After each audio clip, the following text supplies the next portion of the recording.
I've got an app I'm building on the side, and it's at the point now where I might want to try to get somebody to help me pay for developers because they're not cheap. I've been teaching myself as I go, and it's for crowdsourcing fantasy football advice. Okay. So basically what we do is, it's all user generated, so user will plug it in and show you on my phone. We have a mobile optimized website that's looking pretty good right now. So you go in here, put in who should I start, this player, league scoring type. We'll come over here, and right now obviously you can't vote on anything since it's not in season, but these are all created by people. So you would vote. So for example, this one, 33% of people said to start Williams over. And then what we do is every time you vote, we keep track of it. And then if the player you voted for actually scored more fantasy points, just make you up your reputation. So then we rank players by who's most accurate, so you can see, oh, this guy knows what he's talking about, I should take his advice. Is it like, how do people go on and vote in the first place? Is it like a separate app or is it linked up? So basically they have to find a way to our website and create a matchup here. We're building an iPhone app right now. And there's other things we wanted to do, like we want to be able to filter out the votes of players who are less than 53% accurate, so that you're only getting people who are statistically better than coin flip.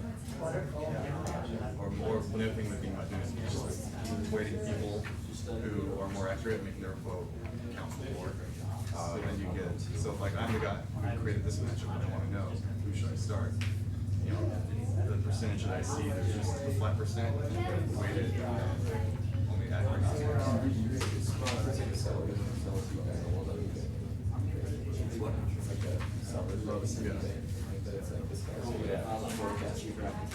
Do you have people using it already, or are those? We had like 1,100 people sign up last season. Of that, maybe like 100 were actually active, and then of that, there's a group of like 20 guys who's all like trying to be the number one user every right now. Nothing. Yeah, we have some DraftKings ads up on there. We didn't have traffic to make money off of it, but we could eventually down the road. We're thinking about adding like premium features where you pay like $4 for the whole season, and you get like the whole just weighting, show your weighted average, your weighted percentages. You only get the better guys. Yeah. We have to decide if we want to make that free or make it pay for it. Maybe keep it one. I mean, we got up and going though. One guy that is 80% accuracy. It shows one guy. Yeah. Or it's like, well, it's the same app, but if your membership is premium.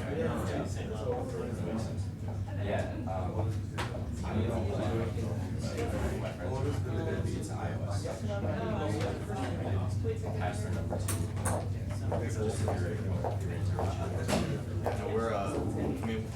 We built it in Ruby on Rails, and we found a couple frameworks that let you take a Rails app and make an iOS app with it. It's not fully native, so there's a little limited in exactly what we can do, but what we want is it should work for this season. Yeah. That's cool. How did you get the initial? One of the other editors at the Chive did a post that was like 10 fantasy football websites maps that will help you win really accurate. And I was like, it's like 2 in there.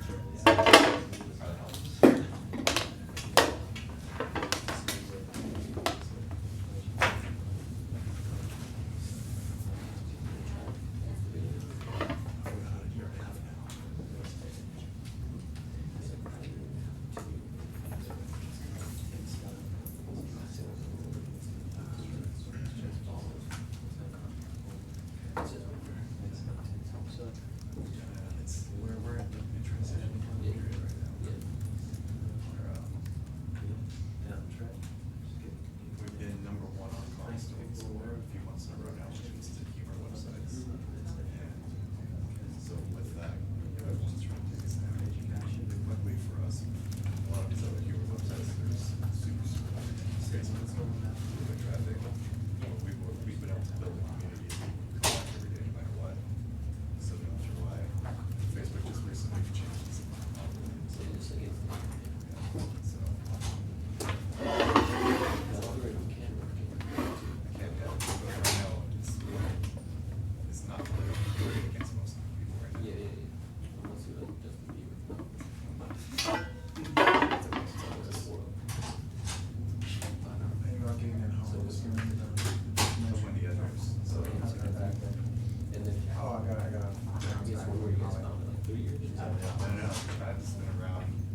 burner for a while.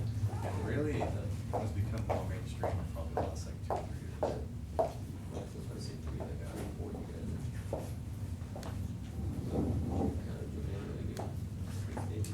years. I would have liked to join a lot earlier, but didn't quite get cool. Yeah, it's fake. Good slide. Yeah, I've been first looking at it. Last time I did something. Yeah, you guys should give me around on Friday. Yeah. Should go by the office. Sweet. Yeah, we do tours in the, we have a bar in the office, so. Yeah, what time? Probably like 4:30 would be a good time. Like, I'm gonna make my phone number. So.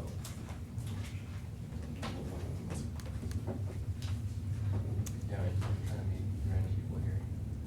Yeah, difference between brothers. Is it right around here? It's, so we're on 7th and Brazos, it's on Stephen Shaw's in Brazos, so it would be Howard Street, so Oh, okay. 7 blocks south Oh, of okay, here. right about Yeah. Right at the Four Gordon will be in at 5. What? Gordon will be in at 5. In your Oh. Great. Thanks. Gordon's doing it today? Yes. So I'm going after if you want to come. We'll bring today. Work out later. I'm going All right, hey everybody. Welcome. I'm Josh Baer. This is the intro to fundraising.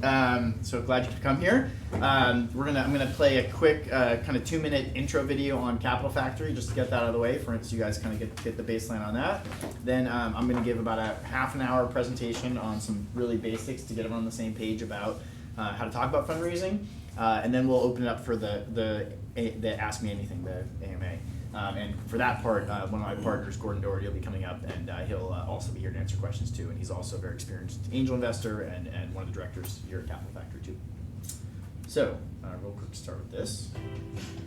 Austin is really becoming a well-respected tech hub, and Capital Factory is at the center of that. We came in with this idea of like, we're going to start a company together because we start companies together. There's so much going on here, and there's just the right mix of people here. There's the right investors, the right employees, like there's the right peers. The Capital Factory has events that run pretty much every day. You know, our guys after the meeting are like, hey, by the way, if anybody's looking to hire, you know, come talk to us. No, actually, come over to our office. It's another 40 feet here. The entire growth of your startup to probably your first 20 employees is contained within the Capital Factory. So whatever you're recruiting for, whatever tech stack or platform or hardware or software, or even 3D printing now, there's almost always those people coming to your office on a day-to-day basis. And you just sit around at nighttime, they'll probably give you free pizza and beer. And you want to demo your product after the event. Well, you're here at Capital Factory. One of the coolest meetups that I've been to at Capital Factory is the Women at Austin meetup, because I was able to network with other women entrepreneurs.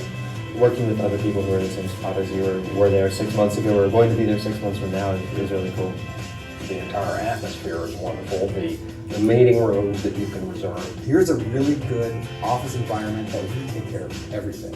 Oh, by the way, there's free snacks.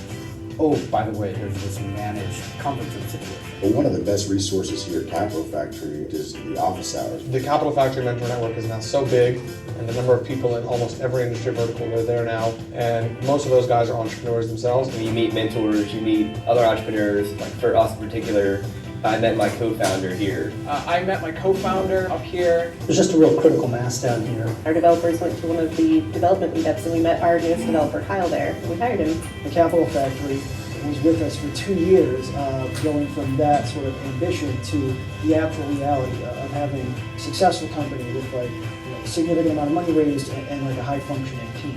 You know, technology is just as much about community as anything else. You become part of this national family of people.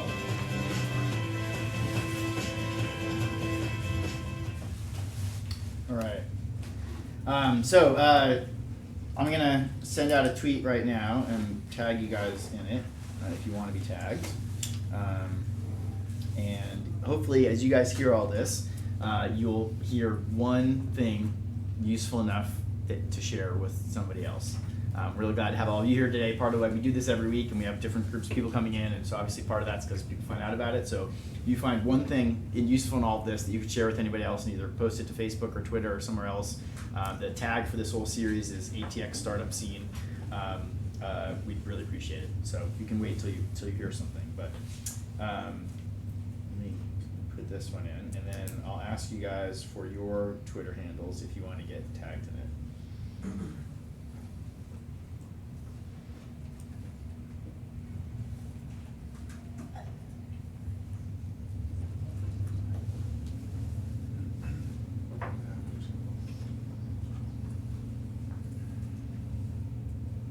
So, who's got a Twitter handle they can say and I can type? Maybe? CL Hudson 2. CL Hudson 2.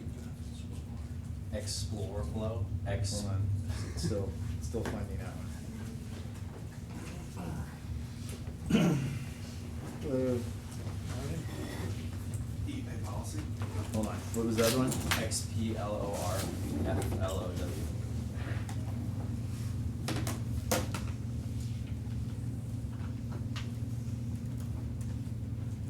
Twitter's going really slow right now. We may not be able to tag everybody.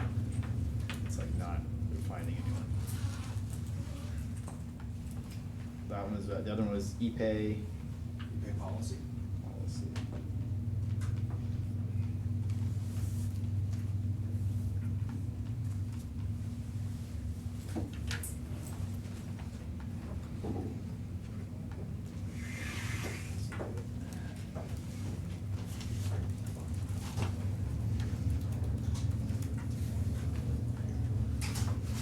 Now it's working. Let's try those again. What was yours? Was XPLOR Explore FLOW flow.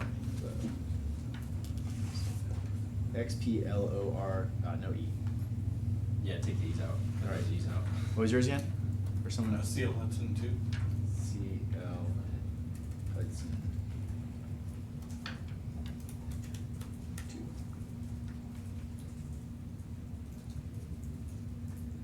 Anybody else? Yes. BB Austin. BB? BB Austin. Can't be tagged in photos. Wait, BB Austin? Yeah. Double B Austin. Picture of a guy in a cowboy hat? What? Oh, No, B as in boy. okay. Boy Austin. Yeah, you're set, so I can't tag you. Your settings won't let me tag you. Anybody else? Fineon Finance, FINNEON FINANC. Got it. Martin, Tatar, TATAR. T. Martin, TATAR. TA. Tatar, not tater. Got it.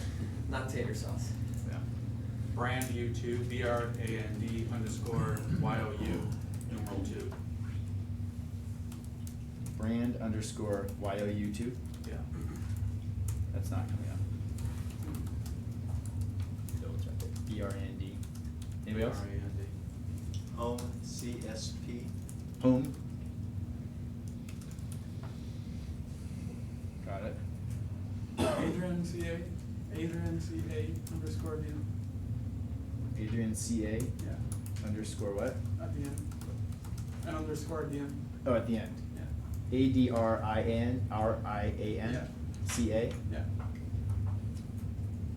I don't know why sometimes stuff comes up and sometimes it doesn't, but that's not coming up. All right. Any others? At Flames Brown, Flames_Brown. Flames Brown. This is the most interesting part of the whole talk. It's just hearing everybody's Twitter handles. Yeah. Brown Flame, but no Flames_Brown. I don't know why sometimes they show up and sometimes they don't. It's just not finding it. All right. I think we're gonna have to. I don't have to keep everybody waiting. We'll stop with that. Some of you got tagged. Cool. So this is how to meet investors. Like I said, we'll try to go through pretty quickly and then open up the Q&A. The Q&A is always the most fun part, but this helps kind of get us a baseline. You can find all this online. So again, the website for all of this is atxstartupscene.com. Every Tuesday we do a different talk. There's more seats up here if you're looking for a seat. Every Tuesday we do a different talk. So this is the first Tuesday of the month, which is how to meet angel investors. Next week is how to get into an accelerator. The next week, the third one is how to intro the Austin startup scene. That's generally for people that are like new to Austin, want to work at a startup, something like that. And then the last fourth Tuesday, we're going to do a new one this month, which is going to be Intro to Crowdfunding.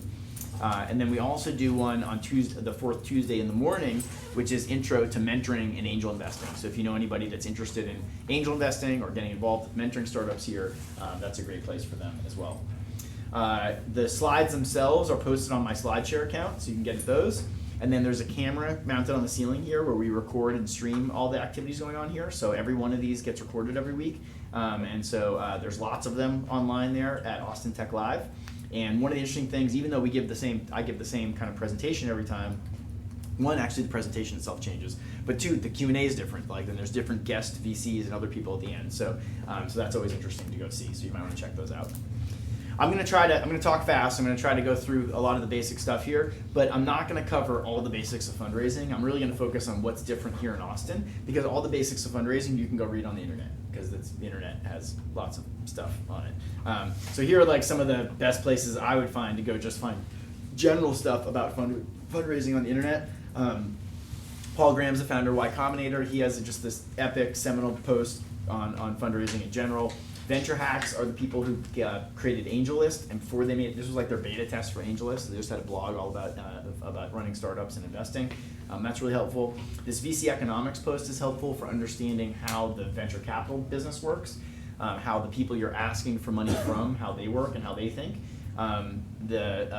Sam Altman's the current president of Y Combinator, and there's a video interview there with him and Mark Andreessen and Ron Conway that's pretty good. And he also has a startup playbook that covers a lot of different aspects of fundraising. So those are all some pretty good links. Again, that's in the SlideShare. Here are 3 pretty good books. Get Backed is winning. It's a I don't know what you call it. It's a best-selling book right now. It's actually written coincidentally by 2 Austin entrepreneurs, Evan Loomis and Evan Baer, not related to me. And it's a very practical book about how to put together your pitch deck and how to go pitch investors. This is like a how-to instructional. So really, really practical, really helpful. Venture Deals is kind of like the Bible of venture investing and startup stuff. So that was written by Brad Feld, who's one of the founders of Techstars. Lots of people refer to that as really getting their head around how venture investing works. And then Startup CEO is by a guy named Matt Blumberg, and someone I've worked with really closely. I think he's one of the best CEOs. He covers a lot of different things in there, but one of the things he covers at the beginning is fundraising and positioning your company and growing the very early stages of it. So I check all those out. So what's different about fundraising in Austin versus anywhere else? Well, the first thing I'd say is what's different about Austin is actually what's different about most places that aren't Silicon Valley. And so we like to all think that this is all just about Austin, but actually if you go around to other communities all over the US and really all over the world, what you'll find is that most places that aren't Silicon Valley and aren't New York City kind of sound the same. And of those, Austin's like one of the best. We're in a really good spot, like as far as access to startups and entrepreneurs and talent and capital and other things like that. But it sounds pretty similar. But we're going to say that this is what's different about Austin for today. So one, Austin's a bootstrap first kind of place. You're expected to go get something done on your own before people just go throw a lot of money at you. You don't get funded with just an idea. Partly that's due to being in Austin, but part of it's due to that's the trend of how technology is going, because it's easier and easier to start a company. It takes less and less technology, it takes less and less money, so you're expected to do more. When they're comparing you to other people and other things, those people are doing more and getting further with less money. And so you're expected to typically really build a product and get it in front of some people and get some people using it and get some feedback. And so typically things are not getting funded with just an idea. There are some exceptions to this, but really that's the baseline. Being in Austin, it's very revenue focused, and so that meaning like investors like to invest in companies that have a really clear path to making money. And so if you're building a business where you don't really know how you're going to make money, or the equivalent of that is my plan is to sell advertising later once I'm really big, that's going to be really hard to do in Austin. You're going to have to show incredible traction and user growth to make that kind of thing work. There's lots of consumer businesses that still have a revenue model. Favor's a great example of a business here in Austin that food delivery that is a consumer business, but they make money when they go deliver stuff. That has no problem. That business has gotten funded here, raised a lot of money. But if you're going to go try to build the next social network, that's going to be harder in Austin. And you're going to have to really show that you can build something really, really incredible. Austin really favors experienced teams. And what that means is that everything's gonna be a lot easier if you've got someone that's been through this before, that they built a company before. It's still not easy, but it's gonna be much easier. And that's where you're gonna get more leeway towards getting funded earlier, maybe with more of an idea, less further along, because there's gonna be some sense of urgency on the investors to get in before it gets further when they might not be able to invest later. So let's talk real practically about how to meet angel investors. One is leverage your personal network, and this is really how to meet anybody or do anything. And it's something I think a lot of people don't do enough of. They don't realize how big their personal network is. When they say that, they think I'm talking about like their parents and their previous boss and like 2 other people, and it's not. Your personal network is everybody that you talk to and interact with, on a regular basis, and that's people from at your coffee shop, from your church, from sports groups, from all kinds of other things like that. And it's not just them, but it's the people that they know. All right, and so you're really trying to, leveraging your personal network is not like talking to a few people. It's really systematically making a list of your personal network and going through and working it. And the best introductions are always personal introductions. The best way to meet me is through one of our CEOs and somebody that I know, that I really trust, that I've invested in, that I think is really awesome, sending me an email telling me how awesome you are. It's much better to get them to send the email than for you to send the email. So if there's like a hierarchy of like intros, the best one is, this person I really trust sending it to me. The next one might be somebody I don't know as well sending it to me. The next one might be like, if you send me an email and say, this person that you trust told me I should email you, like partly what that tells me is they didn't care about it enough for them to actually send the email, right? So like you want to ask them to send the email, you don't want to send it. And then obviously there's cold intros and things like that, but your personal intros are always going to be the best. The next kind of obvious thing is to go where the investors are, like where you're going to meet them. And there's places you can go where they're going to be. There are certain bars and coffee shops they hang out at. There's lots of events where there's going to be investors there, and hanging out at a co-working space or a place like Capital Factory is a good place to do that because there's investors coming through here all the time, and I'm sure there's some sitting in the kitchen right now. You can go find them and follow them on Twitter. Here's a Twitter list I maintain of a bunch of angel investors in Austin. But go find the people you're interested in and go find out what they're talking about and engage with them. Don't reach out. Don't just like cold call someone on Twitter, cold tweet someone on Twitter and say, hey, will you invest in my company? That's not likely to work, and I think would generally be seen as pretty spammy.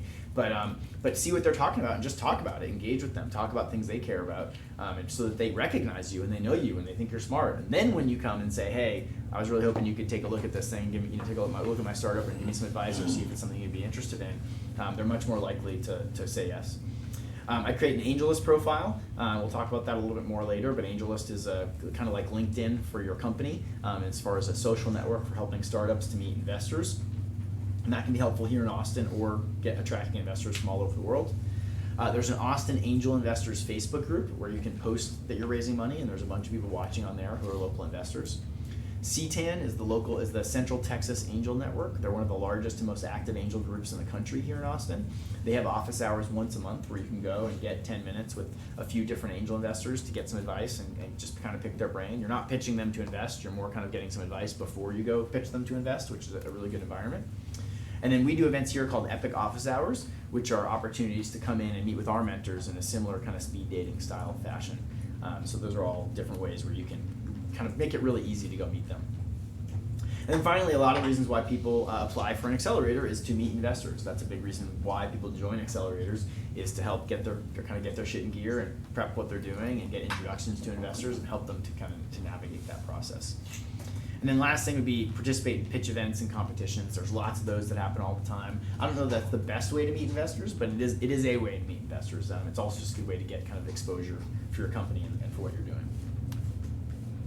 So step by step, what do you actually do? So one, like I said earlier, go do your homework. There's lots of stuff to read and watch, and you should,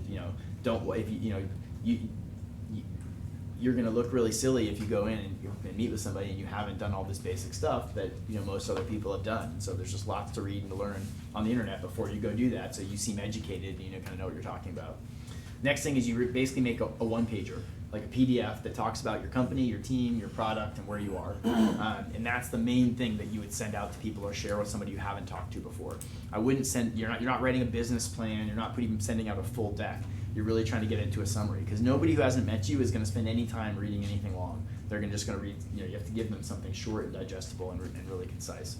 So creating that one pager is really key. then you're going to find someone friendly, an angel investor or an entrepreneur or somebody that you trust who's going to give you advice. And so you go basically show them that one pager and iterate with them, get some feedback, and keep making it better until you get to a point where they feel comfortable with it, and then kind of develop that into a real pitch deck and talk to a lot of people. And then somehow in talking to a lot of people, you find your first angel investor. That if everything works out. There's a saying with this, when you want advice, ask for money. When you want money, ask for advice. Ask for advice. Go to investors and say, hey, I'm thinking about raising money. What should I go do? It's much more of a soft sell, and you want them to kind of say to you they're interested in investing. But through that process along the way, you get that first person to say yes, and then once the first person says yes, it's usually a lot easier to get other people to say yes. Typically, right around that time is when you'd apply to an accelerator. You've got something together. You've maybe got a few investors interested, but you're looking to accelerate that. And then somehow in that process, you're then typically, most startups, and again, all kinds of things can happen. I'm just trying to give you a basic idea of how the most common things happen. Most startups are then going to raise their seed round, which is going to be anywhere from $500,000 to $1.5 million. And their real goal with that is to get to a product market fit that allows them to go raise a Series A, to go raise a couple $1 million from a real VC. And that's the Series A. So here are some angel investors on Twitter. These are just some of the people that I think are actually talking the most about different things and really interesting to interact with. This is AngelList.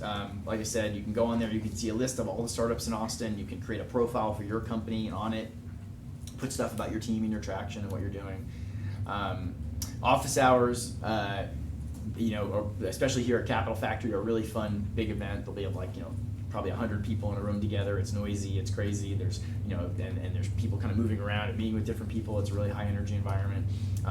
In office hours, what you're really looking to do is try to meet a lot of people. You're not pitching them to invest. You're not going to meet somebody for 10 minutes and be like, hey, do you want to invest? It's like, that's not going to happen. So really you want to, be using this as a way to try to see who you really hit it off with and you might want to go spend more time with. And so one good thing is obviously you have a short amount of time, so you want to do your homework beforehand, kind of know who you're meeting with, know what they're interested in, what kind of things they've invested in, what their background is, what you might be able to ask them about. And your real goal is to get a follow-up meeting. Your real goal is to see, is there some kind of connection where they'd be interested in meeting with you again. That might be, hey, do you want to go get lunch? Can we talk about this more? If they give you some advice, a really good thing is say, great, I'm going to try that. Can I come back and talk to you in 2 weeks and show you how it went? And so use that as a way to try to get a hook. If they won't take a follow-up meeting with you, then they're probably not going to invest. So that's a good proxy for having to ask that question. Another thing is, a lot of companies want to try to figure out, when should I raise money? And should I bootstrap it? Do I need to raise money? Should I raise venture capital? And I think this is a pretty helpful chart. What this is meant to show is, to start with, that the first two factors you look at is how scalable is the business you're working on and how capital intensive is it. So if it's not very scalable and not very capital intensive, that's typically the type of business that you would bootstrap, because you don't need to raise a lot of money, and there's kind of limited upside on how big it can get, and so that typically becomes more of a lifestyle business.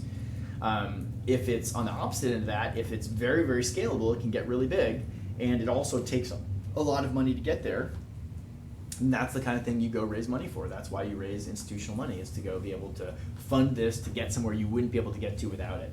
And it justifies doing that because it's very scalable, because it can become a really big business.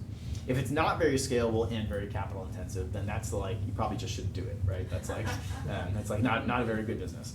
And then on the upper corner where it's divided, if it's very scalable and not very capital intensive, then you ask another question. Then it's, well, how competitive is this? How hard is it for someone else to come do this if I do it first?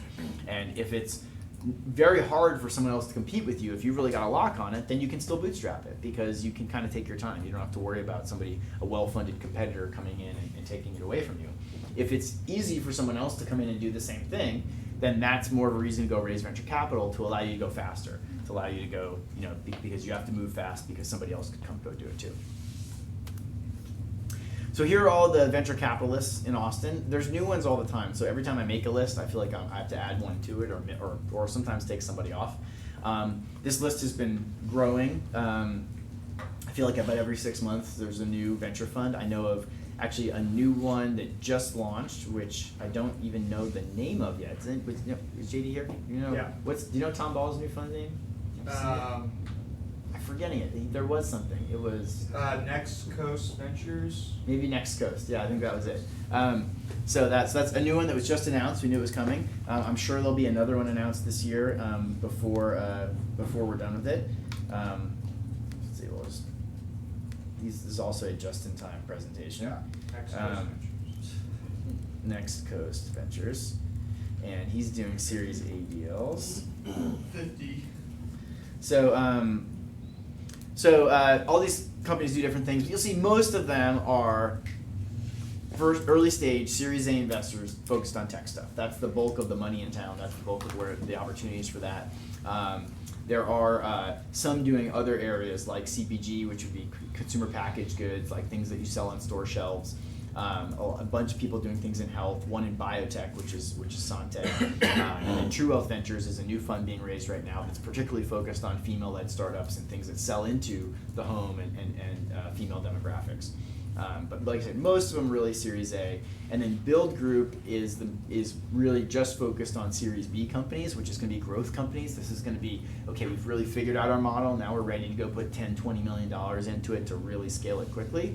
They're all ex-founders and executives from Rackspace. So they have a lot of experience doing that at Rackspace. And then S3 is a larger fund, and so they'll do the early first stage investment, but they're also capable of doing the follow-ons as well themselves. The rest of them, you're just more likely to bring in a Series B investor from outside of Austin, and that's totally okay. That's the common way things go. The typical rule of thumb is Series A doesn't like to fly, Series B doesn't care. So Series A, because you haven't figured out the whole model yet, they want to be right next to you usually as much as they can. They want to be close while you're figuring it out. Series B, it's growth. The whole point is like Series B, they can almost evaluate you just from the numbers, from your financials, right, and see that this is the right kind of investment, and they can monitor it from the financials. So they're able to do it remotely. And then here are the different accelerators in Austin. We have quite a few, and they honestly they're pretty similar in as far as the economics of generally how much equity you're giving up and for how much funding you're getting if you kind of do the math. I just did the math. They don't all work the same way, so to try to put them in a chart and compare them is really hard. And so I tried to do, I've my best estimate of how much money you actually really get and how much equity that means you give up, because they don't all call it the same thing. So this is the best estimate. It's not always going to be exactly this same scenario. And then you can see they each have different focuses. And so Capital Factory and Techstars are focused on tech companies, although tech is kind of becoming part of almost everything. But then Athena Health is obviously particularly focused on companies that sell into doctors. The International Accelerator is focused on moving international companies here from outside of Austin. And Unlimited USA is focused on helping social good companies, impact companies that have some other kind of bigger purpose. And also, and SKU is for consumer packaged goods companies. They're a great program as well. And these are not mutually exclusive. Right now, there are 4 Capital Factory companies in the current Techstars class. We've had a number of companies that are social good companies. They're in Capital Factory and Unlimited. We have companies that are in Techstars and Athena Health. So there's these stages. It's not mutually exclusive at all. And now I'll add, Y Combinator is not an Austin accelerator, but also we have 2 Capital Factory companies that just pitched at the YC Demo Day, and they'll be coming back to Austin this month. You'll see that kind of crossing it as well. So I mentioned the Central Texas Angel Network briefly before. They're always one of the most active angel groups in the country. They actually just released the numbers for last year, and they were the most active angel group in the country. So it's pretty awesome that we have them here in Austin. They don't just do tech businesses; they do all kinds of businesses. They have a application cycle that's basically every other month, 5 times a year, and it's a process. You apply, you go pitch it one session with a short pitch with a lot of people. It gets narrowed down to a smaller group that does another set of pitches, which gets narrowed down to another group, which does another set of pitches, and then they go into due diligence. And there's like a whole kind of process that you go through. Like I said, they have monthly office hours, and they're very active. It's gonna be a great source of funding.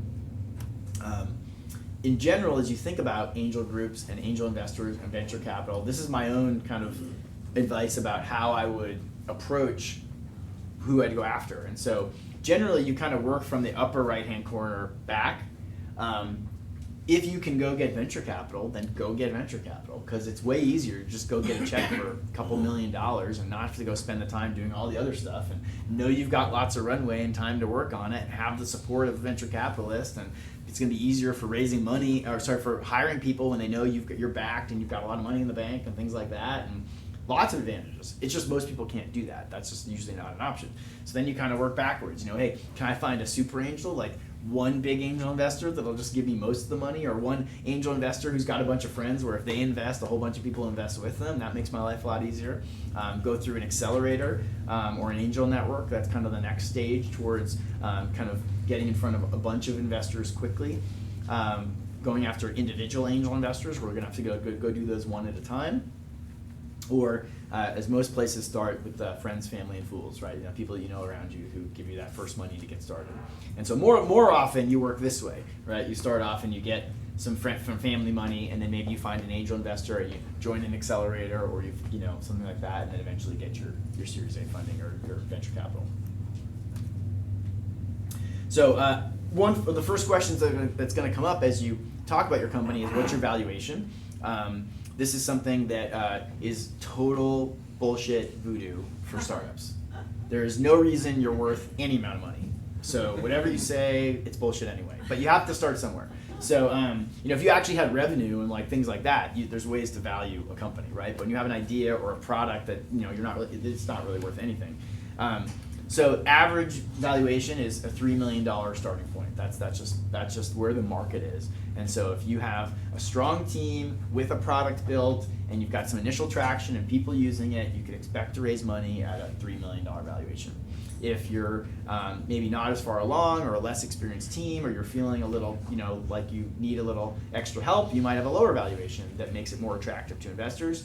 If you're a more experienced team, if you have a little more traction, say you've got $10,000 a month in revenue, or $20,000 a month in revenue, maybe it's a $4 million valuation, or $5 million valuation. If you're a very experienced founder, you've built a public company before, and you sold that, and now you're kind of like doing your next thing, then you might get a 6 or an 8 or a $10 million valuation with just an idea, because you can do that, because you could kind of have that behind you. But average is 3, and it's kind of like, if you don't have a strong argument for why it's something else, it's probably 3. We'll talk about convertible notes and equity rounds in a minute, but if you're doing this on a convertible note, which will have a cap valuation, you just think of that the same way. It's just, you'd have a $3 million cap. As I said, higher because of traction or track record. The ironic thing, because like I said, it's kind of BS anyway, is you can raise more money at a higher valuation just because you need more money. It's just the way it works. If you're building something really ambitious and it needs $10 million to get started, well, then you have to have more than a $3 million valuation, or just it doesn't add up. So the general rule of thumb is that any round is about 1/3 of the. You're going to give up about 1/3 of the company in any round, anywhere from 1/3 to half, but more usually 1/3. And so your valuation is more like 3 times however much money you need than anything else. And it doesn't at these early stages. A good rule of thumb is, if you have to justify it to your investors, if the conversation you're having with investors is, why is your valuation that, as opposed to, should I invest or not, then it's probably too high. Because you're not going to be able to really justify it. The only real justification at this stage for a higher valuation is, I've got other people willing to do it. It's just a competitive type environment. So if you have a lot of investors interested, then you get to you can push it up. And bigger is not always better. And what I mean by that is, the game is not, how do I drive up my valuation as high as I can, as quickly as I can. That's a very arrogant, kind of dangerous game to play, because when you do that, you set yourself up for a scenario where where failure is not an option, not necessarily in a good way. Like, if everything doesn't go perfectly, you're not going to be able to raise the next round of funding at an increased valuation, which is then bad for everybody, bad for your investors, bad for you, bad for everything else. And so picking the right number is pretty important. In the end, when things really work, everybody makes money no matter what. And that's the scenario we're usually trying to optimize for, is when things are going to work really, really well. And so as a rule of thumb for me, it's actually not that you want to get your valuation up as high as you can.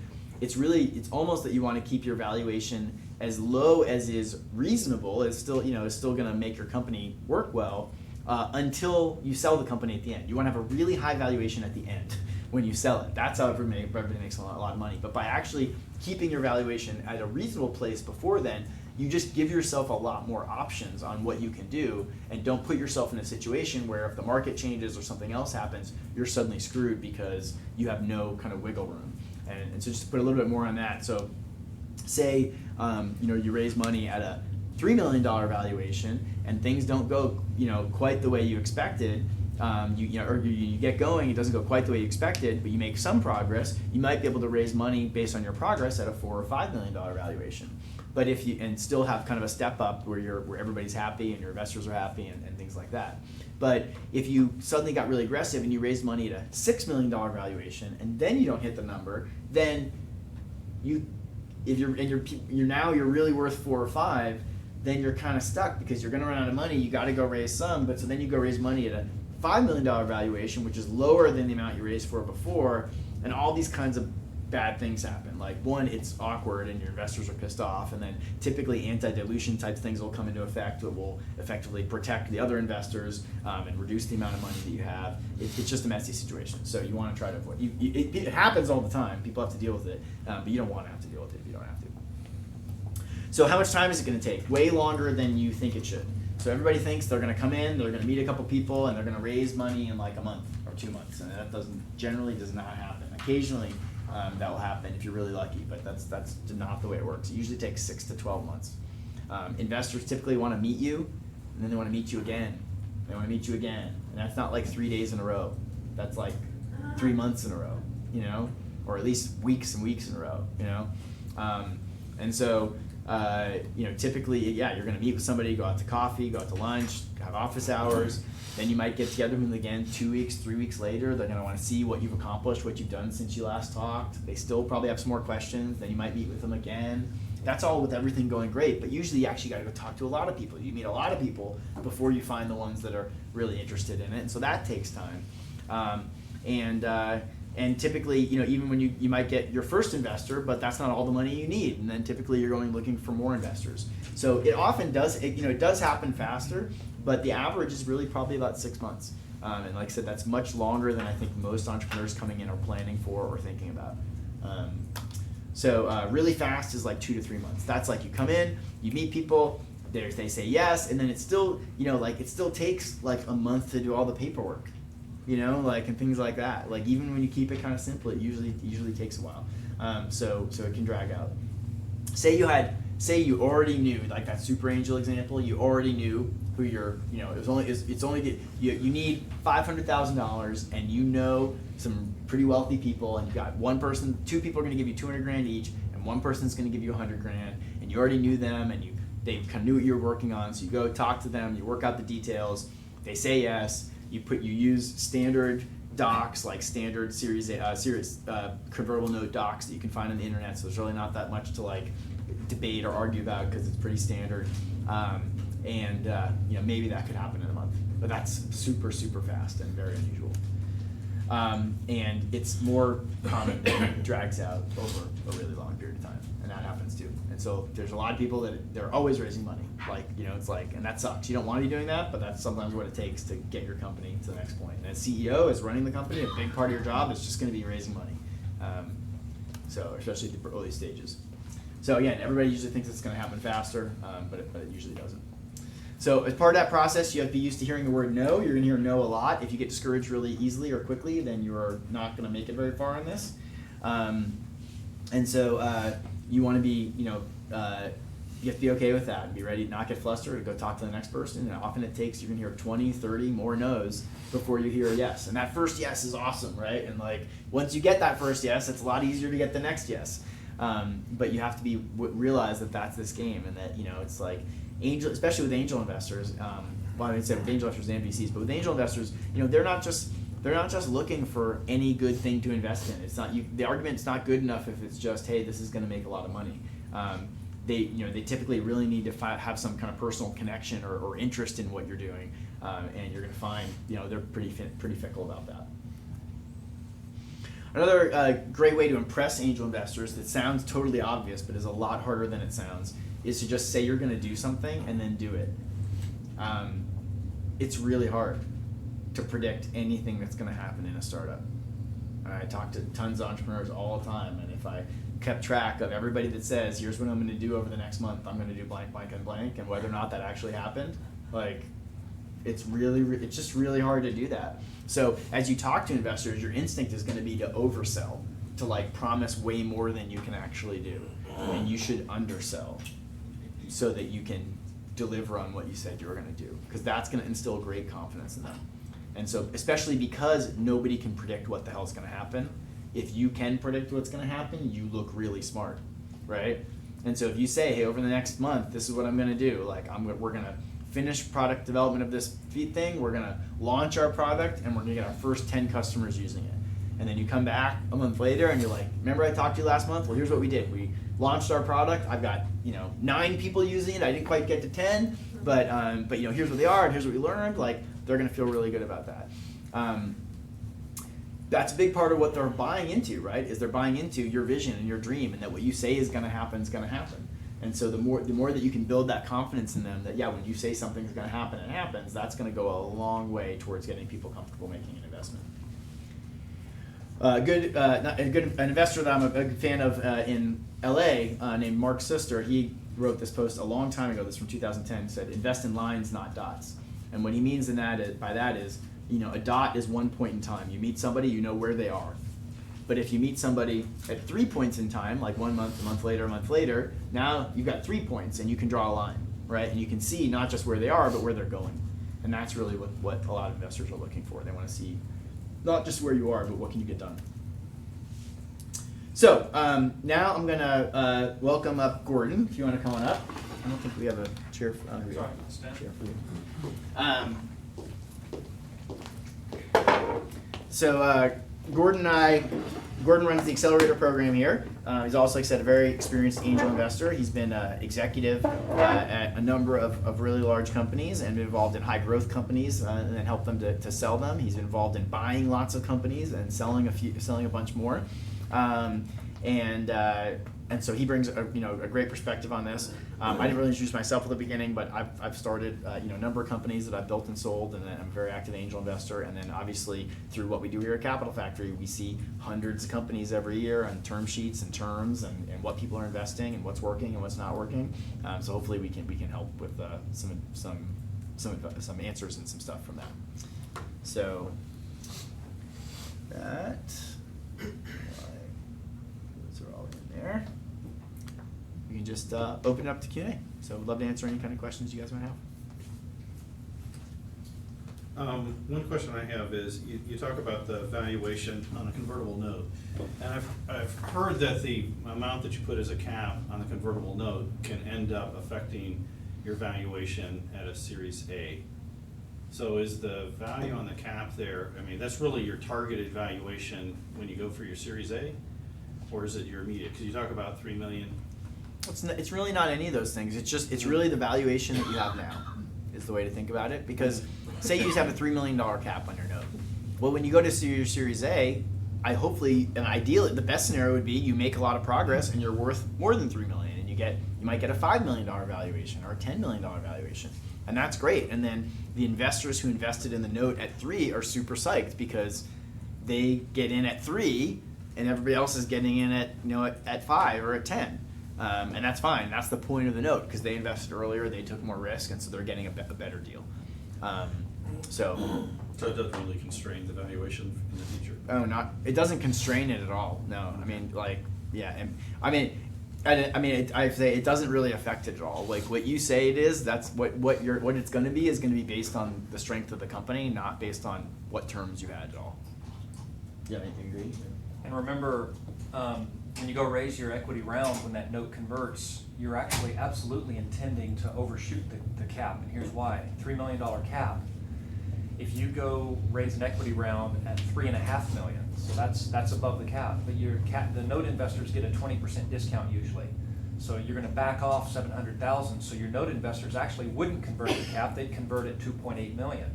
So you have room to overshoot the cap amount for your Series A valuation, and still the note holders would convert at the cap. So as an investor, I'm just like Josh said, I mentally do the math and I just assume I'm gonna convert at the cap. If you can't do enough better than that, great, then I'll, it's kind of my worst case position, but I go into it assuming that's what I'll convert at. Yeah, Gordon, is that 20% pretty standard? Very. That discount? Very. Yeah. Yeah, I used to, 3 years ago, you'd see some mixes of 15s and 20s, more 20s, but now I almost never see 15. Every once in a while, a company that has difficulty raising for some other reason, one way you can get investors' attention, if it's okay for you, is to show a 25% discount, or maybe show a $2 or $2.5 million cap, because we're used to seeing so many notes with $3 million cap and 20% discount. Just by saying it's a 25% discount, like, okay, maybe I'll think about it. I know it's crazy, but it's just different enough that you can maybe catch attention. 20 is by far the standard. I heard an advice that it's possible to actually not put a value on the first seed money and agree that the value will be the value at the time of the next raise of capital. Have you seen that? Is that something you recommend? Yeah. But very unlikely you're going to get that unless you're a very experienced entrepreneur. Unless you're what? A very experienced entrepreneur. The only competition is what's going to make that possible. So if it's very competitive for the deal and everybody wants in and you're like, okay, like it's at that thing, that's going to allow it to happen. That might be more likely to happen if it was a very short bridge. If it was like, we know we're going to, like, we've got our Series A term sheet, it's 2 months from now, we need a little bit of, like here's an scenario, you might do that. You have a company, this is more likely to be their later round than their very first one. They've got a term sheet, they're working on closing the deal, they're a little low on cash. And they say, you know what, we don't want to go into negotiating this low on cash, because that puts us in a really bad spot. We're like really confident we're gonna get this deal, but like we want to go into it in a strong position. So then they go back to their existing investors and say, hey, we're gonna raise a little bit more money just to make sure that as we go into this negotiation, we're in a really strong spot.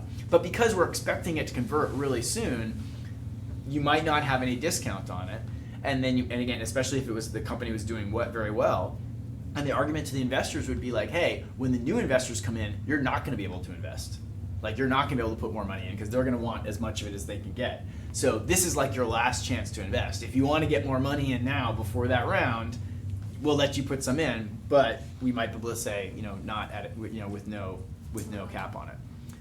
And again, the idea of a convertible note was really originally not for your first funding, which is the context we're talking about the most here in, where it's the first money you get, which is very common right now that the first money you get would be on a convertible note. That's 95% of the time. That's the most common thing. But that mechanism, that tool of the convertible note was really created not for this. It was created for a bridge round, they would call it, which would be between your Series A and your Series B, or your Series B and your Series C. And we know we have another round of funding coming up, and we need some money to bridge that gap. And that's where the context of, it's a discount on the next round, and the valuation then might not be as important because it's a real company, it's much stronger, there's much more data there, and we know there's this other round coming. And I will throw out, I'm trying to remember what it was. I wouldn't say the name anyway, but I can't remember it even off the top of my head. But I just saw a 50% discount on something, and that again, it was a pretty specialized situation. So it does range, but like Gordon said, it's almost weird if it's not 20% right now. You're like, oh, why is it not 20%? Something's, that means something's different or wrong or whatever. I think for the first round to have no cap and no discount is way unfair to that first investor. Remember, you're asking for a year or two of runway on their money. And so you want me to give you money now, and on my money, you're gonna get time, resources to go do interesting things to drive valuation in the company. And then when I convert to equity, I get the valuation of the future investors. Like, you drove all this value on my money. This is the argument. What I was told was there's a discount like 15-20 on the future value at the time. A discount, but no cap. So discount, no cap. Yeah, you see some uncapped notes. Yeah, it happens every once in a while, but that's still to Josh's point. You got to be a badass, and okay. yeah. It's just competition. That's what drives it, right? It's like lots of people want in it. So like, Another example, one of our companies that did the Y Combinator demo day, like I know they're raising money on a safe note, or safe document, which is similar to a cap, similar to a note, and I'm pretty sure, and I think that's at at no cap. No cap. But they get to do that partly because of YC demo day. And like that's part of what they're trying to create with that is like the fever, the energy around it, that this deal's really hot, and if you want to and they're oversubscribed, like they're raising a certain amount of money, and that's all committed, so they can set the terms. If they're not oversubscribed, then they don't get as much flexibility. But when they're oversubscribed, they can be like, here are the terms. If you say, well, I don't want that, you'd be like, okay, well, I have somebody else that will take it. So, and then that changes people's minds. Did you have a question? What are important strategy points if we've got a plan that's based on an emerging market or disruptive technology where there's like a weak or non-existent field of existing competition to prove ourselves against for when investors are looking for the business plan and comparing it to looking for something to compare it to. There's nothing to compare it to. Yeah, so I mean, either it's going to have to be totally obvious, because sometimes it is. It's like, oh, yeah, obviously if you build that, that's going to open it up to a bunch more people. Or you're going to have to prove some kind of traction to show that there's something there. But that's a hard spot to be in. There are ways, so you're talking about a scenario where you have to do a little evangelizing because the market if it's really disruptive, the market doesn't know why they need it. Exactly. Yeah. And so it happens, it's great. I mean, some of the things that are, multi-billion-dollar valuation companies fit those categories. And so what you'll need to do is, Josh used the word traction. Before you launch, there are ways to evidence traction. Can you convince employees to come on for equity only or very little cash compensation because they're buying into your vision so much? That's giving me evidence that people are buying into your vision. Can you get a badass advisor, really experienced one in this broad industry, to sign on as an advisor? That's showing me effectively traction. Or somebody that knows that emerging market really well that would bring credibility to it, right? Yep. Industry analysts, bloggers, pundits to say things about it. Could you get, if your thing involves strategic partnerships to help give you leverage, could you have conversations with them to effectively, they say, if you build it, we will partner or we will license that thing. So these are, way before you get revenue, you can evidence essentially traction in your evangelistic idea. So if your startup requires a large amount of capital to get started, does it change who you're targeting to be your investors? Like, because everything I hear for the seed round is like $250,000 to $2 million, but if I need $4 million in equipment to get off the ground, is that too big for an angel network, or who should I be looking at to finance like that? So yeah, the amount of money you need definitely determines who you talk to. There's all kinds of different angels, and sorry, I think I'm gonna sneeze. And so like CTAN could excuse me, could put together a $4 million deal. If it was really hot, that'd be a big deal for them, and they'd probably bring in other angel groups like the Houston Angel Network and like things like that. But they might be able to put together a deal like that. In general, you're going to be looking for a different type of investor. Yeah. So either with that, then either you need somebody that is, either it's going to be a venture, a venture capitalist, like someone that's would write those kind of size checks, or there's very high net worth individuals who aren't typically in like the common angel investor crowd because they're not writing these smaller checks and they're harder to get to and harder to access.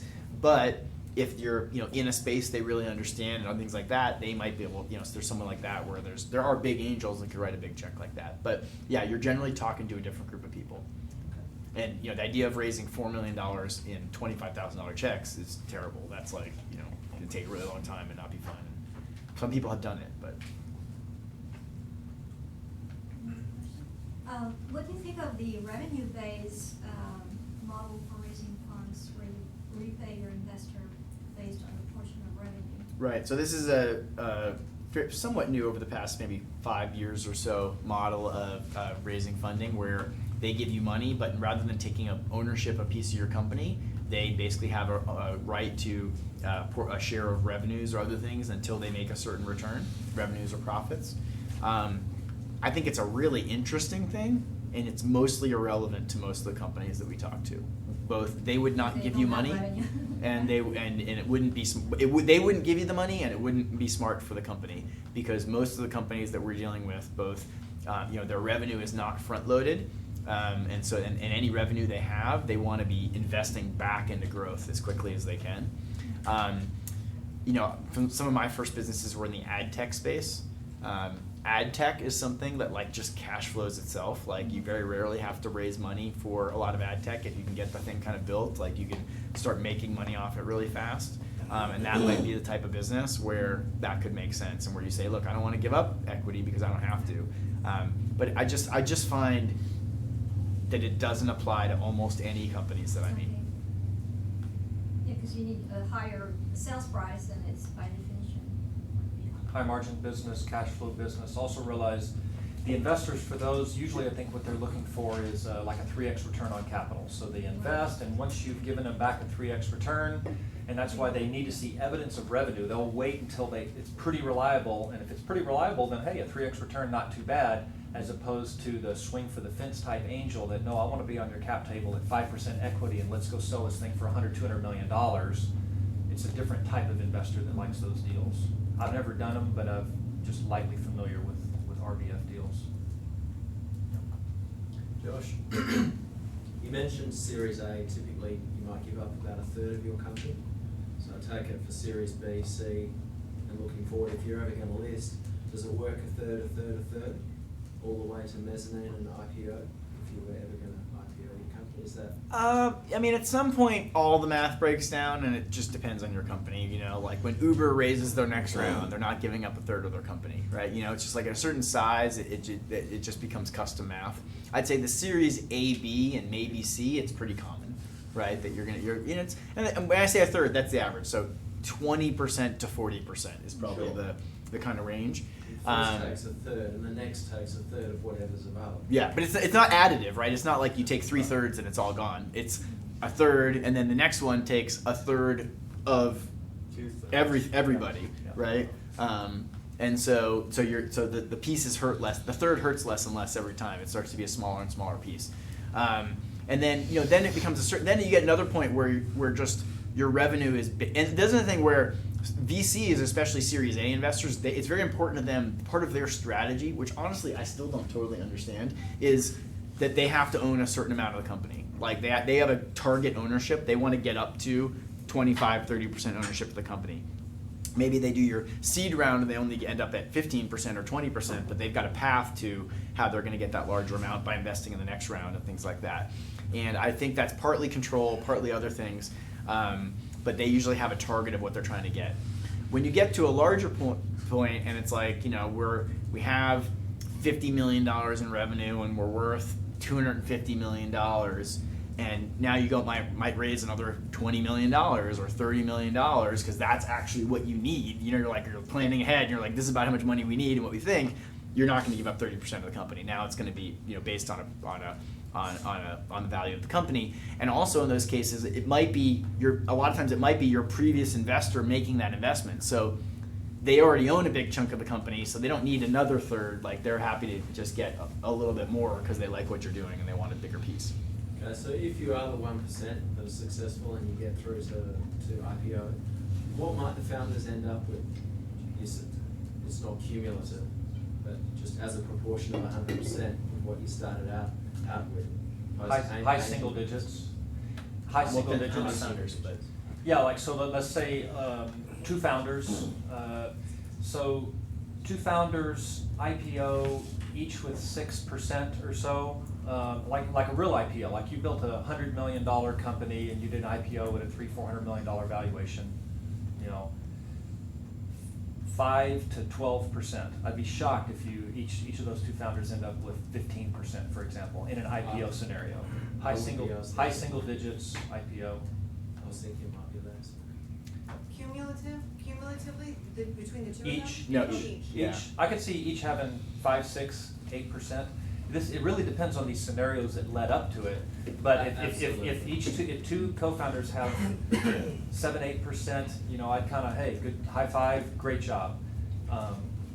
I think the range can be huge. I mean, I think it could be 10% to 50%. I Good. mean, it just Absolutely. it just depends a lot on how you finance the company and what you do. I'm not, without giving away any inside information. I'm close to a lot of these people, but I don't have any inside information. Indeed.com was a company here in Austin. It sold for like $1 billion.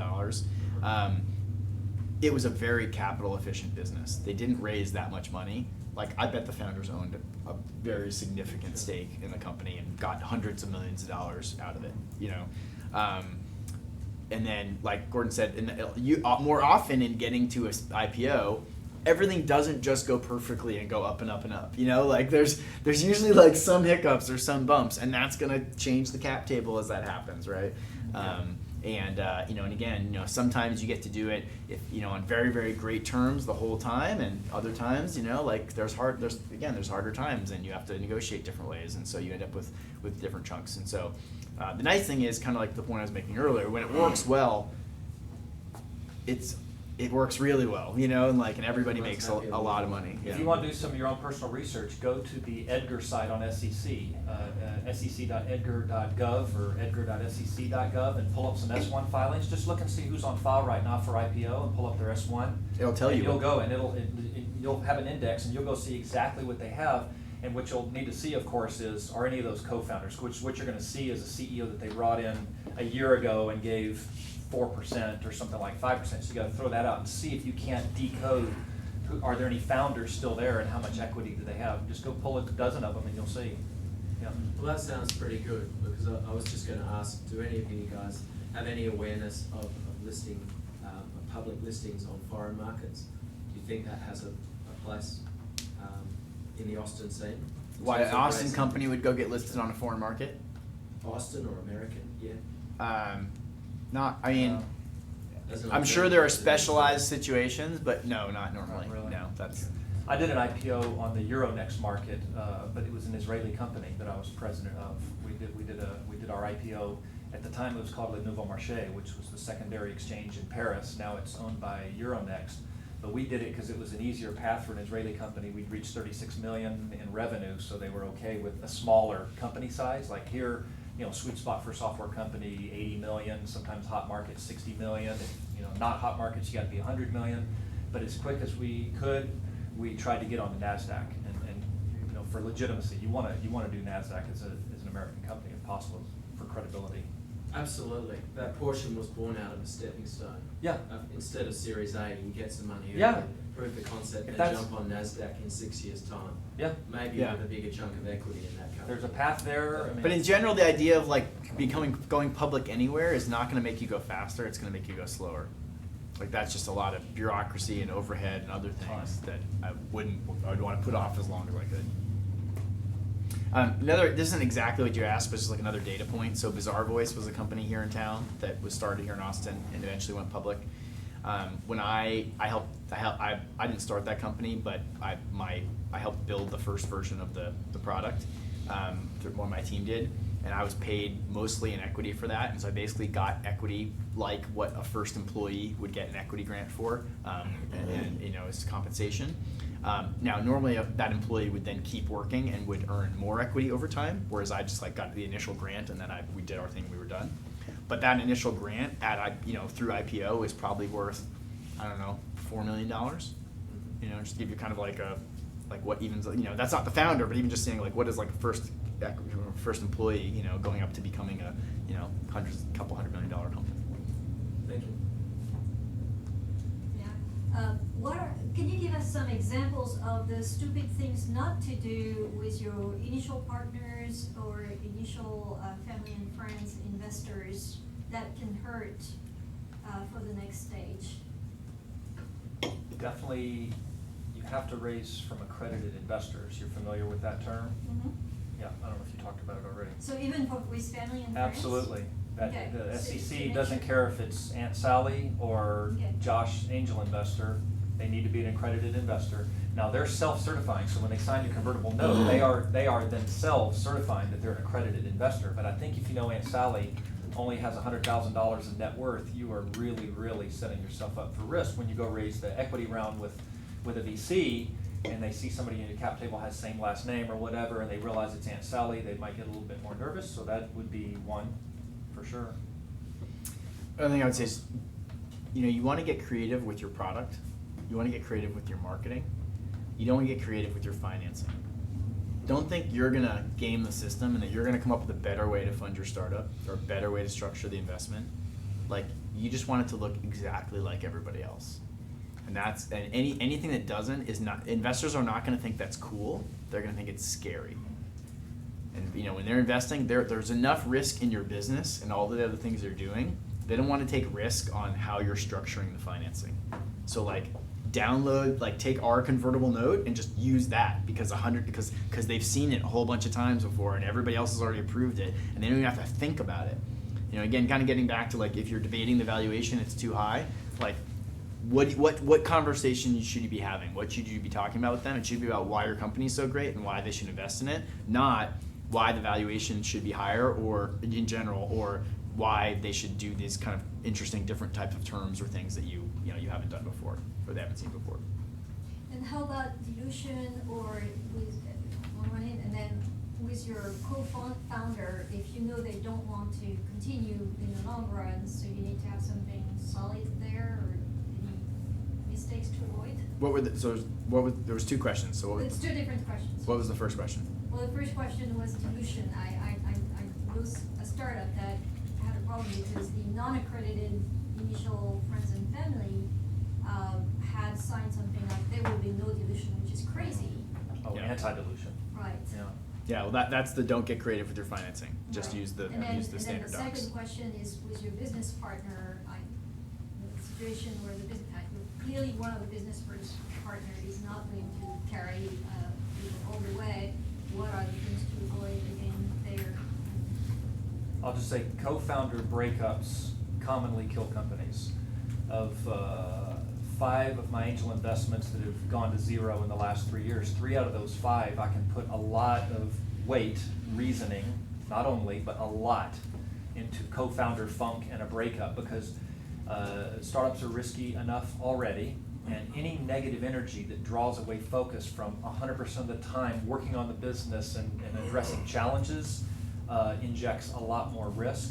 And so I think co-founders that didn't really know each other, you don't know each other. It's just like it's like a relationship. It's almost like a marriage. You're kind of getting married, and part of that analogy carries forward that you and your spouse or significant other have to learn how to have arguments, right? And marriages that last a long time, that's one of the things you figure out. You figure out how to have difficult conversations. I encourage almost all the co-founders I invest in or advise to read a book called Crucial Conversations. It's taught as leadership development to help manage people and things like that. It works in personal life. I think it works with co-founders.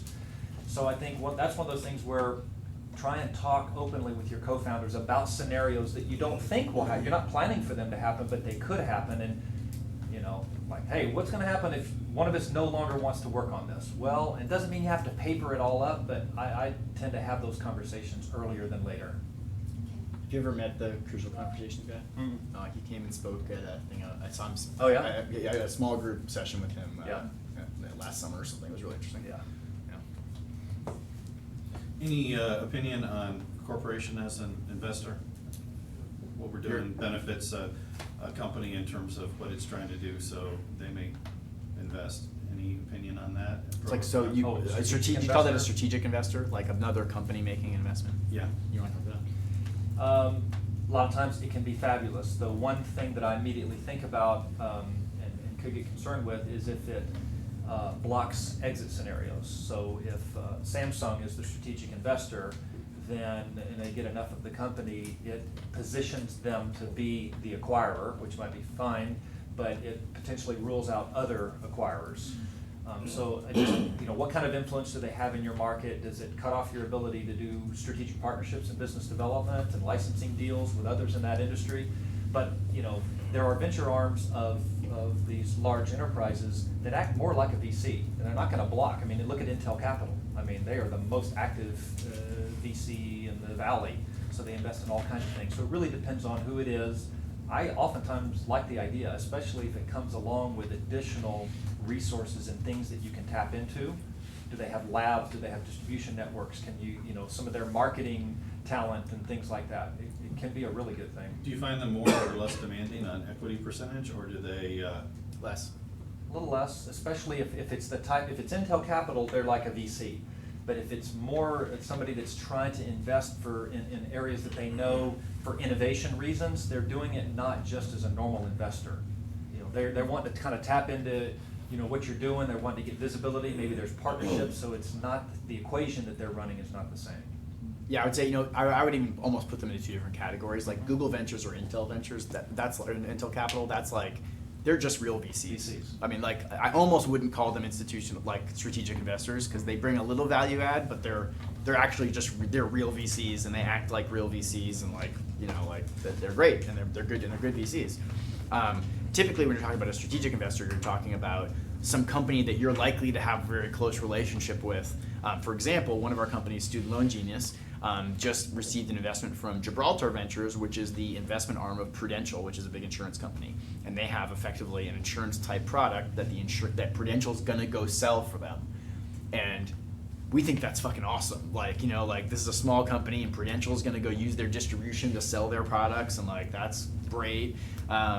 And then it really, and so that's in general a really good thing for the company. And so I would normally say, like, it's really good as long as the terms are really good, and the terms are basically vanilla. If the strategic investor is asking for a lot of special things in the terms, that's likely going to be really bad. And like Gordon said, the main thing you're really concerned about is them either having access to information that they shouldn't because it's competitive in some way.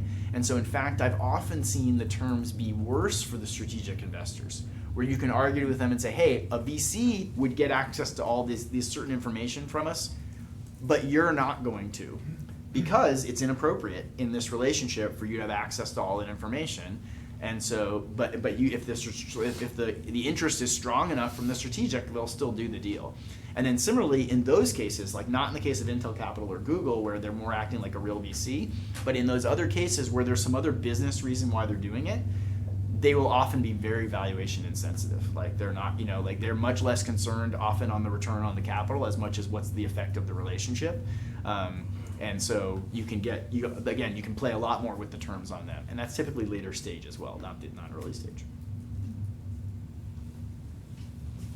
How much of your time should you spend on like seeking investment compared to building and improving your product? Like, what's the norm? I saw a blog post recently that said you should spend 17% of your time fundraising. 17? I have no idea where that came from or what that means, but that was just a random thing I thought was kind of funny. I mean, look, you want to spend as little time as possible, and you have to spend as much as you need to, without necessarily dragging it out forever. Yeah. And there are crescendos in time. There's this momentum effect that if you do start getting a couple checks and you can capture that momentum, that's oftentimes where you swing the pendulum to raise, you know, fundraise like hell to see if you can, especially if you have a lot that are in the interested category and you get a few investors, because they'll kind of invest in clusters. So you might find that it spikes and, oh shit, it's kind of going cold, so I got to get back to running the business for a little bit, but I don't want to let these things go too cold. And any recommendations for IP strategy? Like, should we try to get provisional patents before we get funding, or is it, you know, a lot of that stuff legal gets expensive when we need funding to help with the legal? Yeah, I don't think, to me, the IP strategy should have nothing to do with your funding. I mean, they're just not, you don't get IP so that you can get funding, or get funding so you get IP. I mean, you may need, it does cost some money. It's not that expensive typically for most of the companies, especially at the early stages, to get a provisional patent or things like that. Expense should not be the big thing keeping you from going. So it really just depends on, does the IP make sense for your business and your strategy? If you spent a lot of money investing in something to build it and it's really unique and defendable, then that could be a good strategy. It can be a helpful tool as companies are going to, you know, you're looking to sell the company. To bigger companies, that can be perceived value. There can be defensive value. You know, even if you don't plan on suing anybody, just having it gives you some protection against somebody else suing you and claiming they invented it, right? So there's reasons to do it. Most of the companies that we deal with here, not all of them, lots of them have real IP and lots of them have patents and other things like that. But more than half of them, it doesn't make any sense for them to do that. Both what they developed is really cool and it might be unique and interesting, but like they just built it, you know, like, and it wasn't that hard, and like someone else could go build it. They didn't like they have a new way of doing something, but it's not, you know, it's not the kind of thing you patent. And then also just the life cycle of these companies, the amount of time, like that thing you invented, like how long is that going to be useful before you need to kind of reinvent it? Well, it takes like 4 years to get a patent, you know, like, so if your thing's only going to last for 3 years, then no, it doesn't make any sense to get a patent for it, right? You know, like by the time the patent gets issued, the thing's obsolete, right? So you have to kind of figure that out for your business. You know, is what we're doing really unique or differentiated? Are there defensive reasons I need to go do it? What's the life cycle of this? How much am I investing in it? It's complex. But you know, in my belief, you know, separate from what you should do defensively, what patents are really for is to protect that you made a big investment, you know, like you invested a lot. And so like, you know, like we work with some startups coming out of UT where they've got professors that have, you know, spent years researching things and they've really developed intellectual property, you know, real intellectual property, and that should be defended. And, you know, and there's reasons to get a patent on that. But you know, chances are if it's something you built at a startup weekend or you thought up and built with a small group of people over a few months, then my chances are it's not real IP, in my opinion. And the U.S. is now first to file, not a first to invent. So that might play in. And also, once you've commercialized your product and you're selling it, for the most part, you can't file a provisional. So those are kind of the timing things. What kind of companies tend to get funded more in Austin? Is it like B2B companies or B2C companies, or does it just depend on the investor in that group? I mean, it tends to be more B2B, but I think it's more of both. Do you have a revenue model? Like, again, a lot of people associate B2C with I don't have a revenue model, and I don't think that's appropriate or true at all. But when a lot of people say that, what they're saying is we don't have a revenue model. So if that were the answer, then yeah, B2B. But actually, that's not true. There's lots of great B2C businesses, and lots of them that get funded here in Austin. There's more B2B experience, more B2B background. There end up being more B2B companies. What are your guys' thoughts on crowdfunding, especially starting off to use it as seed funding and then combining it later with investors, angel or otherwise? Definitely do it if you can. And I would actually, I think customer funding is way more interesting than crowdfunding. And when I say that, actually, my answer was actually much more focused on Kickstarter than like an equity crowdfunding site like Circle Up or something. You know, I think getting customers to pay is awesome because one, then you need less money, and you're actually proving traction even before you have the product, because getting customers to pay is great traction. It's gonna be way easier to, you know, get investors and other things. You can say, look, I got a waiting list of this many people that already paid me for it, you know they want it. So that's great. Equity crowdfunding, I would say do that if you can't raise money other ways. I need to add that to that other chart that I showed you that showed like the spectrum, and I'd probably put that towards the bottom, because I'd much rather get, first of all, equity crowdfunding is dumb money versus smart money. So like equity crowdfunding is money from a whole bunch of people I don't know, you know, like, so I'd much rather get, you know, I'd much rather have Gordon be my investor, you know, than a bunch of people I don't know, because Gordon's really smart and can help me with stuff and can, you know, do more than just the money, right? And also, it's probably generally going to be easier if you have the capability to get a small number of people to invest than to get a lot of people to invest. And so I would lean that way. But I think it's not that I think it's bad. I think it's a great tool. And I've seen, you know, a number of companies that, you know, for some companies, that's just the way they're going to get funded. And there are companies that are good companies, but that won't get funded by a VC and won't get funded by angels, but they will get funded that way. And that's fine. They can be great companies. One great example of that is a company that we work with called Plum, which creates these smart light switches, kind of like an Internet of Things, really smart light switch. That's, you know, it's almost like an iPad and a light switch. Like it's on Wi-Fi, and it's much more than just on off. And it's a great product. They pre-sold a bunch on Amazon. they were fundraising forever. They've talked to lots of VCs. At this point, they haven't gotten a big VC to come in, but they've just worked it through every different crowdfunding site and raised, $200 or $300 on this one, and then $200 or $300 on this one, and then $200 or $300 on this one, and then $200, and then went back to the first one because it was like a year or two later, and a year later, and they'd made a bunch of progress and went back to the same investors and raised more money from them. And they've been able to make it work and raise millions of dollars that way, and they probably wouldn't have been able to get to where they are otherwise. And it's a great product, and it's a great thing. It's sometimes hardware is hard to get funded, that was the way they got it done. So great for them, but that's like Kickstarter or Indiegogo. So you're not giving up equity. You're actually just taking pre-orders. So that's awesome. That's like the best way to go, right? We actually have a meeting right at 6, so I didn't want to really get up in front of anyone's questions, but I want to thank you guys for your time. It was fun and helpful. Awesome. Thank you. Hey, Gordon, earlier you mentioned about some of the startups having some major conflicts with the founding partners, and that obviously impacting directly the company, the startup itself. Do you recommend a vesting schedule for those founders at first, so that one doesn't just bail right after the seed money lands in the pocket? It's time to ramp up or scale. That's usually the case. I mean, is that usually the case? Would you say, like, just starting out, do they put a vesting schedule on their equity, or do they force a VC and wait till a VC forces them for the founders? 24 months, 36 months, or want it all up? Well, so are you saying what we should do, or what do people do? Well, yeah, right.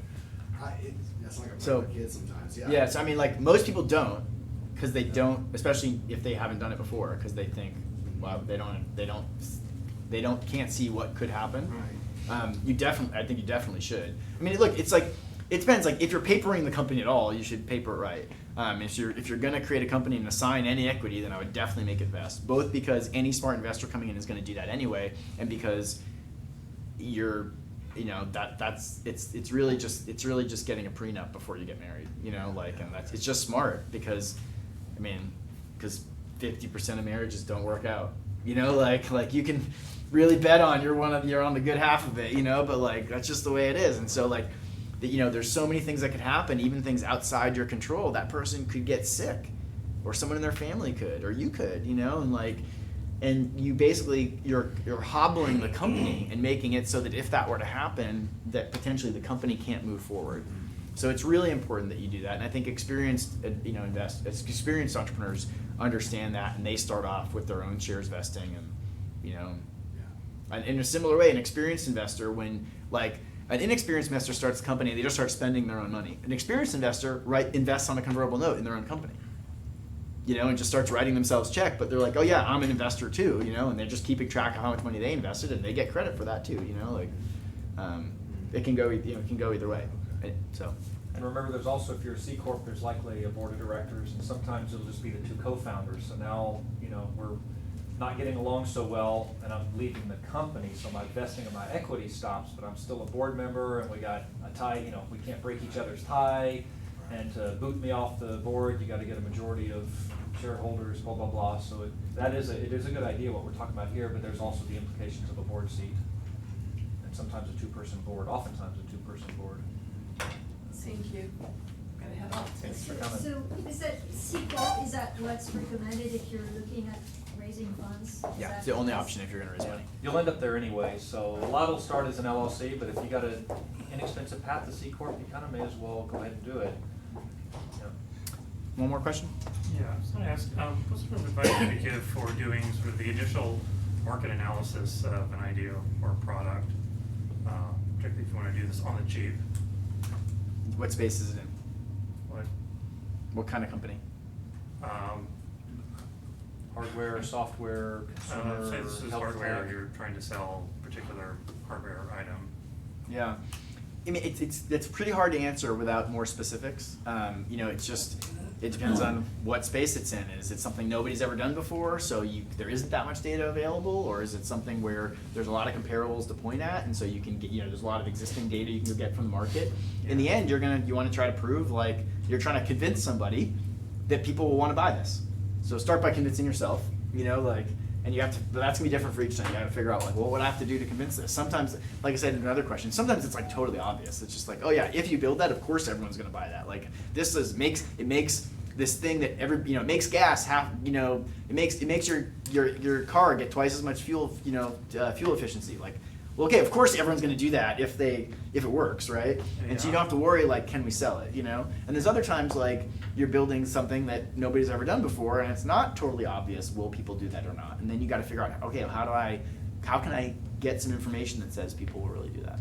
Yeah, that's more what I'm thinking of, something that really, there isn't anything out there like that. There's not necessarily a need, and just trying to gauge both, what the interest would be, and maybe trying to get an idea of where possible applications and interest might be, so that I'm not focusing in the wrong direction.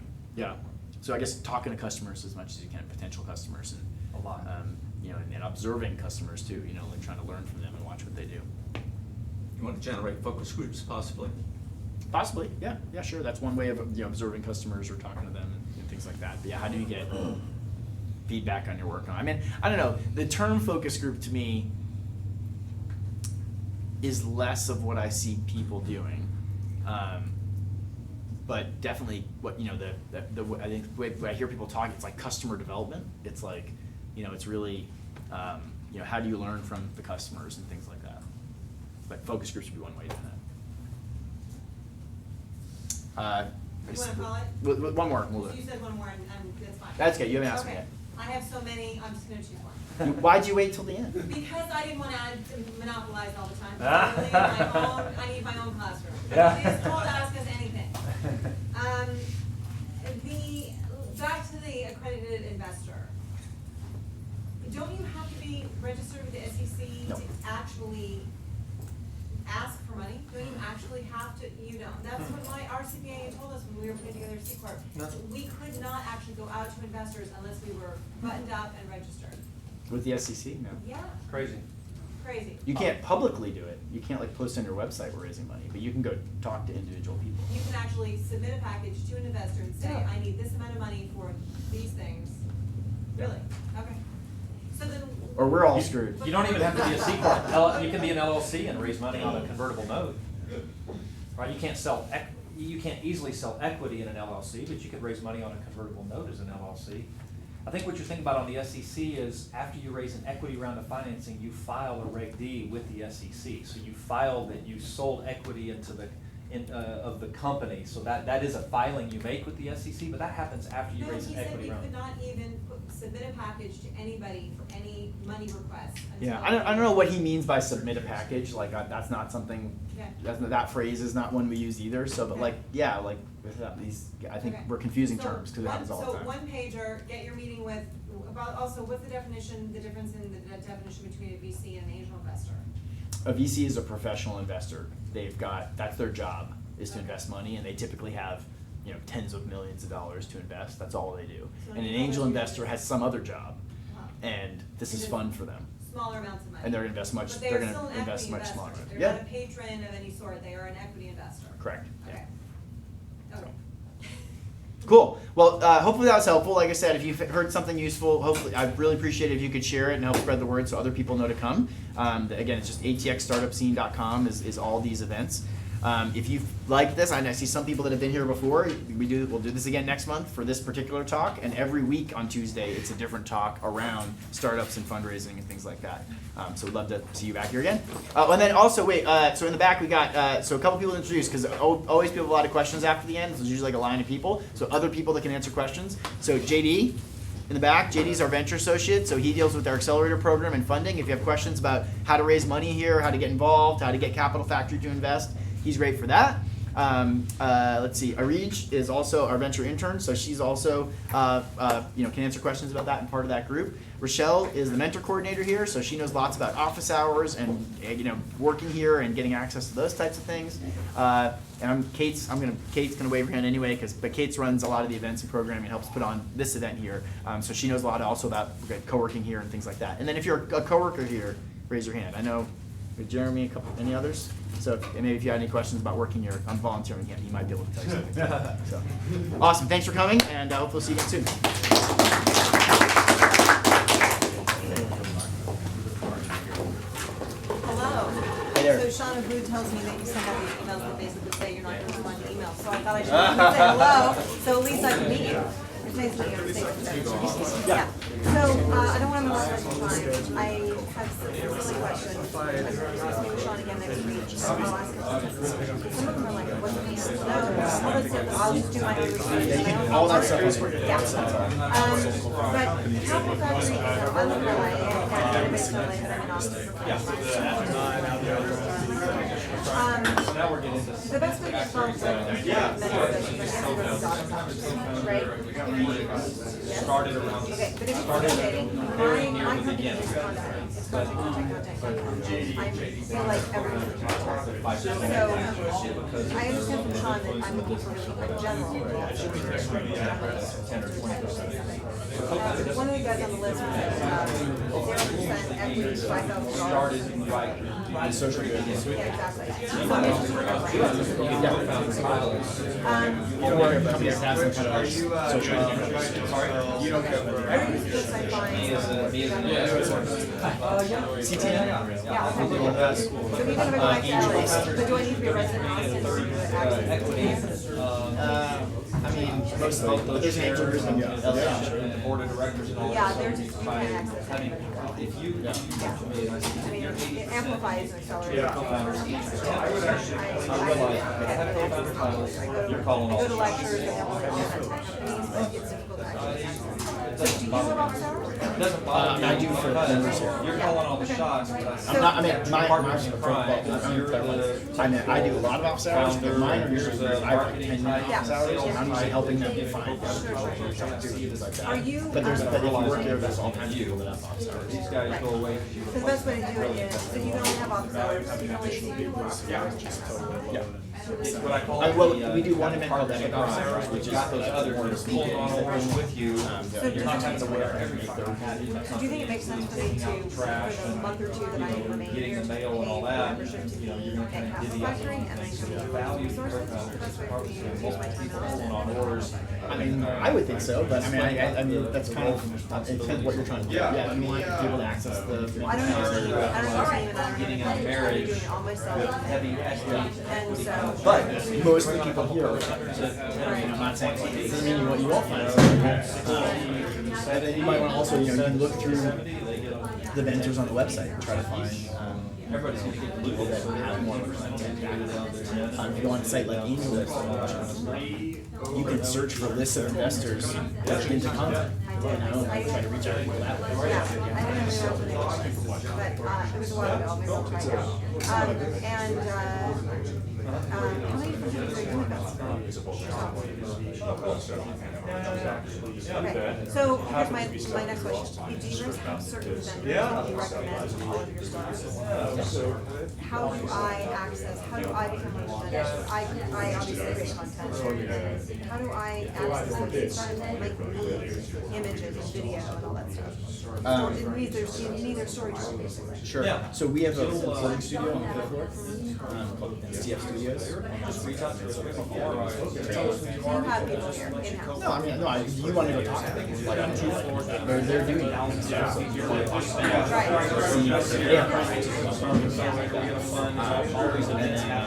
You know, as far as the mentoring side here, all the mentors here come through. So basically, we go find some of our startups or mentors and do some work with them, so that one of them says like, oh yeah, this was awesome. You know, like, So, I was just last week with the Emily Chum, so like, and then a friend of mine just moved here from Colorado, she's a controller, and I said, you know, her job is just trying to get back to the thing, and I said, how do you access those startups? There's a banner that says, it looks like you click on the plus sign to drop down a list with a list number later. So, it's the best way for you to get a list of startups. If you want to see our company, it's right here, and I click and nothing. Since sometime last year.